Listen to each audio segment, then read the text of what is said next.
여야 지역구 후보들 인터뷰 이어가고 있습니다. 이번에는 여당으로 갑니다. 국민의힘 동대문 을 김경진 후보 전화 연결돼 있습니다. 안녕하세요. 네, 안녕하십니까. 예, 지금 동대문 계시죠? 예, 그렇습니다. 예, 출마의 변 한 말씀 부탁드립니다. 그래서 이제 대한민국과 동대문을 위해서 공적인 역할을 하고 싶어서 출마를 했고요.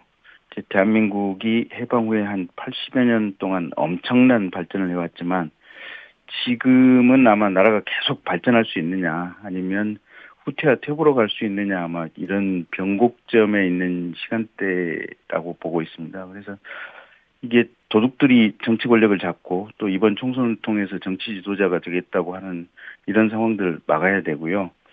그다음에 이제 중국이라든지 이런 해외에서 기술 수준이 다방면에서 지금 우리를 따라잡고 있다는 얘기들이 많이 들리는데 우리 대학의 공과대학 연구실 불이 꺼진 지 오래됐거든요. 그래서 이런 상황들을 타파해야만 대한민국이 새로운 도약으로 갈 수 있는데 그런 도약의 토대를 만들고 싶어서 출마를 결심한 겁니다. 예, 지금 단수 공천되신 지 거의 한 달 되셨죠? 늦었지만 예, 그렇습니다. 축하드리겠습니다.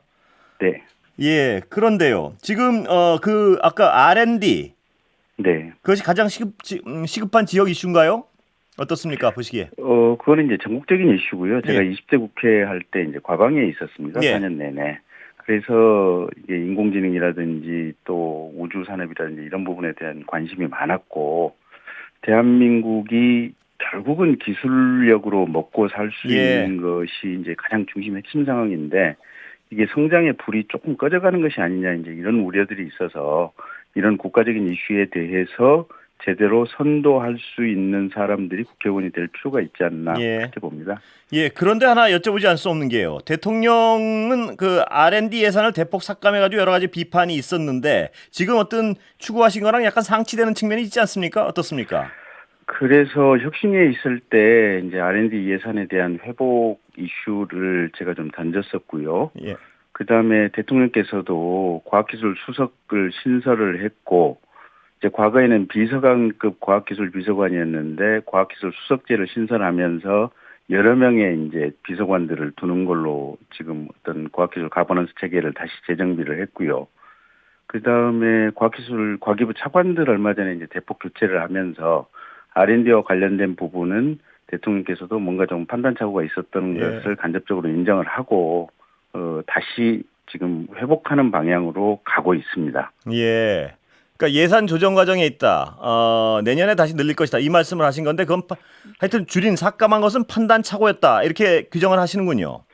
이제 그런 부분들이 있기 때문에 또 아마 올해도 지금 이제 작년에 그러니까 예산 국회에서 상당 정도가 국회 단계에서 회복이 됐었고요. 예, 이제 올해도 아마 또 예산 심사를 하는 과정에서 뭐 추경 같은 경우가 또 가능하지 않을까 싶습니다. 예. 그래서 그런 부분은 윤석열 정부 모토가 과학기술 정부이기 때문에 그런 부분에 대해서는 아마 국민들께서 아마 이렇게 자신감을 가지실 정도로 제대로 잘 하지 않을까 싶습니다. 예. 그 다른 지역 이슈는 뭐가 있나요, 거기는? 여기는 고등학교 문제가 하나 있는데요. 그러니까 시교육청 산하에 지금 동부교육청 소속으로 동대문구와 중랑구가 서로 묶여 있습니다. 이제 그러다 보니까 동대문구에 있는 중학생들 중에는 약 한 15km 이상을 이렇게 통학하는 이런 경우들이 있거든요. 그래서 이제 동대문구 사는 학부모들 입장에서는 관내에 좀 고등학교를 설치해달라 뭐 이런 요청들이 굉장히 절실하게 있어서 근데 이제 마침 상황이 가능해지는 게 중학교 학생들 숫자도 줄어들다 보니까 중학교도 일정 정도 지금 통폐합이 가능해져서 그러면 좀 남아도는 중학교 건물을 리모델링을 하면 지역 내에 고등학교 설치, 고등학교로 변경이 가능하지 않을까 싶어서 그런 부분을 지금 공약으로 제시하고 있고요.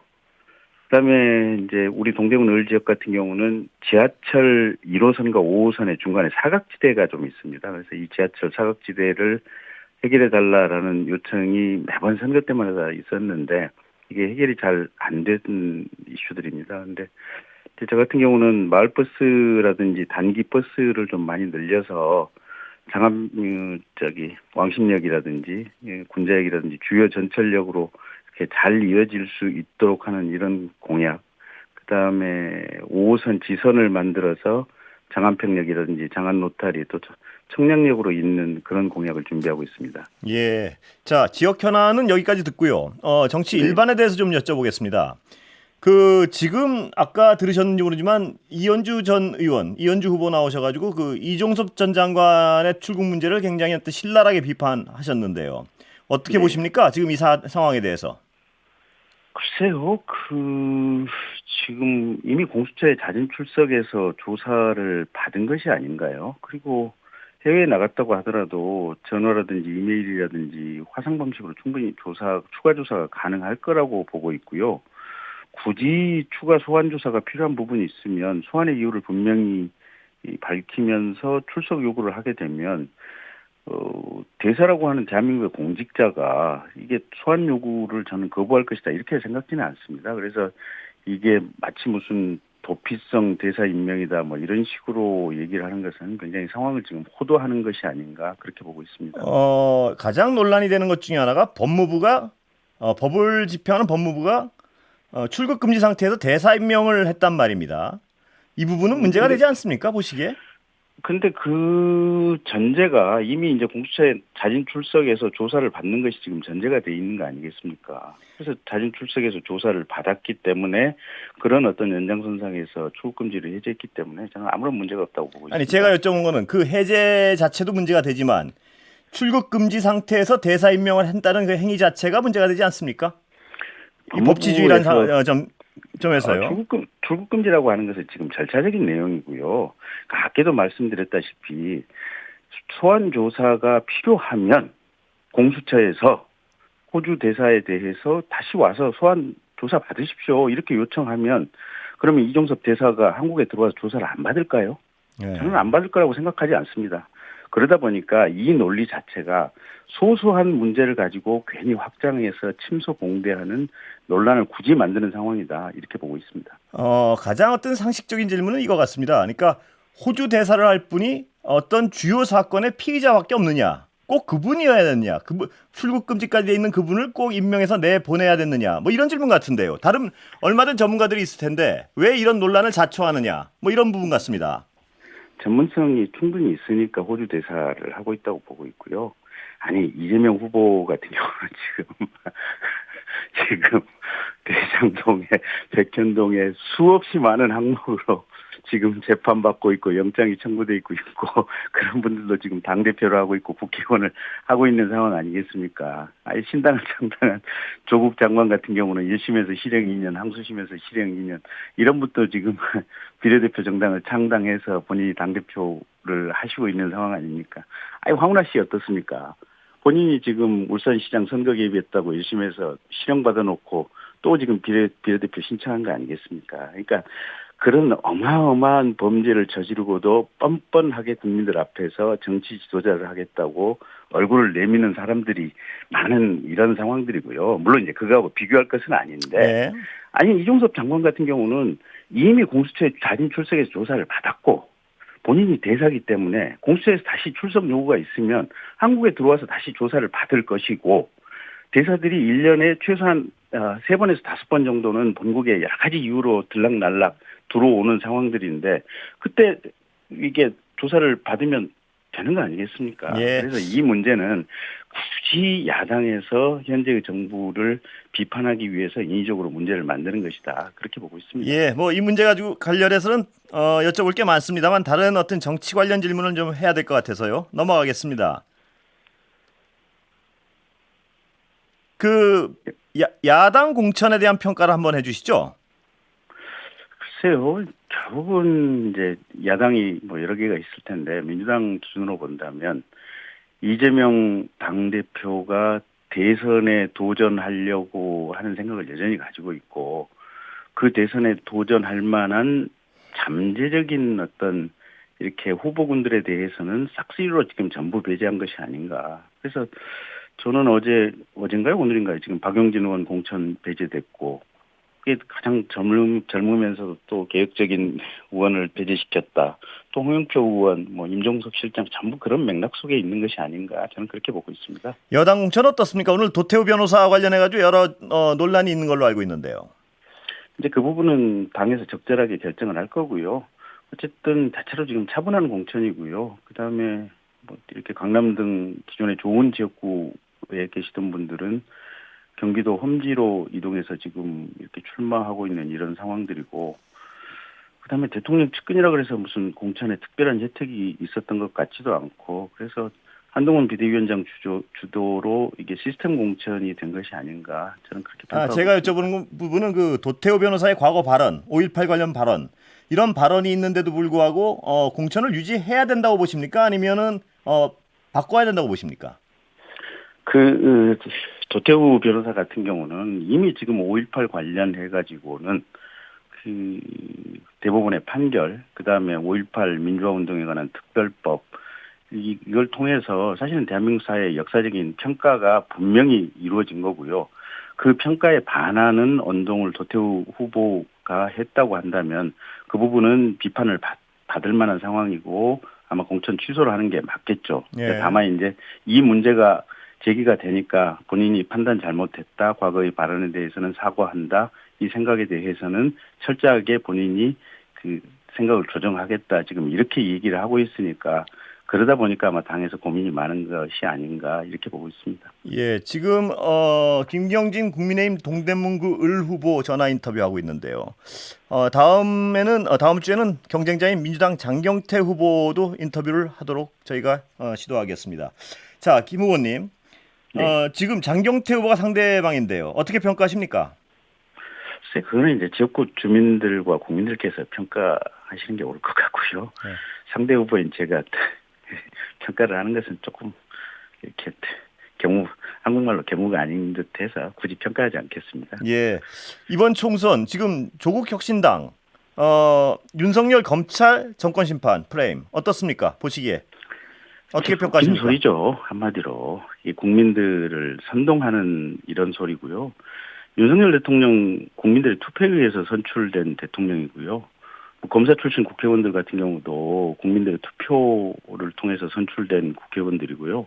뭐 요새는 경찰 수사권 독립돼서 또 그게 민주당이 옛날에 검수완박법 만들었지 않습니까? 그래서 대부분의 수사는 경찰이 자체적으로 자율적으로 하고 있고요.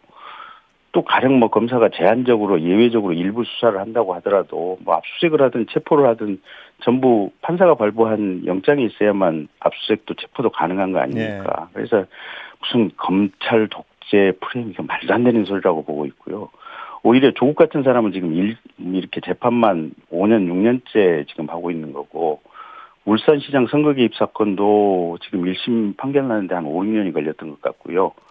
그래서 이재명, 조국, 황운하, 송영길 이런 범죄자들이 형사소송법상의 인권보호 시스템을 악용해서 범죄자들이 오히려 날뛰면서 본인들의 죄를 덮기 위해서 검찰 독재 운운하는 그런 주장을 하고 있는 것이 아닌가, 저는 그렇게 봅니다. 예, 이 야당 측 주장이라고 김 후보께서 말씀하시는데 그 조국 혁신당의 지금 지지율을 보면 상당히 어떤 고공행진을 하고 있습니다. 여론조사들을 참고하면요. 그 열풍의 배경은 그렇다면 무엇으로 해석하십니까?